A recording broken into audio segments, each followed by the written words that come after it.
আমনে সেলুনের মালিক? জি ভাইয়া। যাক, ভালোই হয়েছে। আমাদের বাসায় একটা নাপিত দরকার আসলে। আপনি আমার চুলদারি কাইটটা দেবেন, আমি আপনার বকশিস দেবো আনে।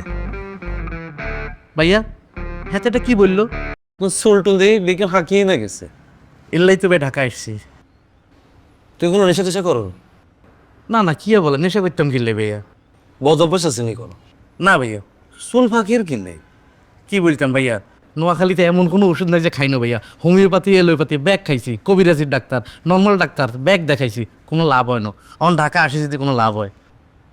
আর মনে হয় না ঢাকাতে কোনো কাম হইব। তারপরে তুমি চেষ্টা চালাই যাও। তোর লোকে পরিচয় করাই দিই। এত হচ্ছে আমাদের বড় ভাই, ভাষা ভাই, কাশিমপুরের অনেক বড় ব্যবসায়ী, আন্ডারওয়ার্ল্ডের মালিক। ভাইয়া আন্ডারওয়ার্ল্ডে এতে কি করে? আরে তুমি যেটা মনে করি ভয় পাইতেছ, এটা হে আন্ডারওয়ার্ল্ড ন। এই আন্ডারওয়ার্ল্ডের ভিতরে একটা আন্ডার গার্মেন্টস বেচে। বুঝছি ভাইয়া, এত জাঙ্গাল আছে। বক্সার। কাশিমপুর গিয়া পাশা ভাই খোঁজ করেন, তাইলে যাই না যাইবেন আমি কে। আপনিও ভাইয়া বজরা বাজার কি জিজ্ঞেস করিয়েন রকিকে, আপনার ব্যাকে বলে দিব। কিন্তু ভাইয়া রকি কিন্তু দুগা, ওগা মাইয়া রকি, হাতে ডান্স করে, ওগা আই বুংবাং সেলুনের মালিক। ও, আমনে সেলুনের মালিক? জি ভাইয়া। যাক, ভালোই হয়েছে। আমাদের বাসায় একটা নাপিত দরকার আসলে। আপনি আমার চুলদারি কাইটটা দেবেন, আমি আপনার বকশিস দেবো আনে। ভাইয়া হাতেটা কি বললো?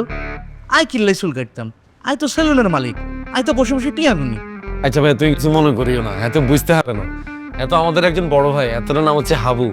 বহু বছর ধরে কাতারা ছিল, অনেক বড় মাপের শেপ, লাখ টাকার উপরে বেতন হয়তো। ইয়ান অনেক গরম তো, ইয়ালে দেশে চলে এসছে। না আসলে হয়েছে কি, পুলিশ এমন বানাই যে আর আমি বলতেছি ওই বলতেছে পুলিশটা রান্দিবাড়ি খাওয়াইতো, পুলিশটা উল্টে এত বকশিস দিত। আর ইগে হচ্ছে আর বন্ধু নেহাল। হাতের মডেল কেন? না না, মডেল ন, আমেরিকার অনেক বড় ব্যবসায়ী, আমাকে বাসার বেড়াতে এসছে। হ্যালো ভাইয়া মাশাল্লাহ, হেতনের চুল দেখছেন নি? আর সেলুনে জাপানি কিছু মডেলের পোস্টার লাগাই দেখছি। ডাইনে করে দেখলে ডাইনে থাকে, বাঁয়ে করে দেখলে বাঁয়ে করে থাকে, কোনো জেল লাগে না। ভাইয়ার চুল একেবারে হেরুম। ভাইয়া আপনার চুল খানিকটা হাঁটা গেছি। হ্যাঁ কেন চুল ধরবেন কেন? ভাইয়া চুল নিয়ে আমি হতাশায় ভুগি তো, সুন্দর চুল দেখলে এখানে হাতাইতে মন চায়। কিন্তু কেন? আর ওকে আর কাজিন ন। আরে রকি, রকি আর কাজিন বলে কি তুই আরেকজনের চুল হাতেই বানি? আচ্ছা ওকে, জাস্ট ওয়ান টাইম। মাশাল্লাহ। এই রকি হইছে শাড়ি দাও। ওকে ওকে ওকে ওকে, আরে শাড়ি দাও না Rocky. We are good, good. আচ্ছা শাড়ি দাও হইছে ভাই বুঝলি? এখানে থুতু দিয়ে দিবে না কেন? নজর লাগে যাবে তো। না কিছু লাগবে না, থ্যাঙ্কস। বন্ধু তুই কিছু মনে করিস কেন? ই হচ্ছে রকি আর কাজিন, অনেক ভদ্র ছেলে। আমাকে বাসায় কয়েকদিন এলে থাকবো, আর লোকে কোনো আপত্তি আছে না? আপত্তি থাকবে কা? রোকের ভাই মানে তো আমাদেরও ভাই। হ্যাঁ, হাবুর যেহেতু ভাই, উনি যে কয়দিন থাকে হাবুর লগে রাখা দে। এরে রকি আনে কি নাই? এরা জাকিরা ভাইয়া এই বাঙ্গির পুঁতে এনে কি করে? আর ভাইয়ার বাসা দিয়ে আরেক কোশ্চেন করস কেন? এই চুপ থাকুস স্যার।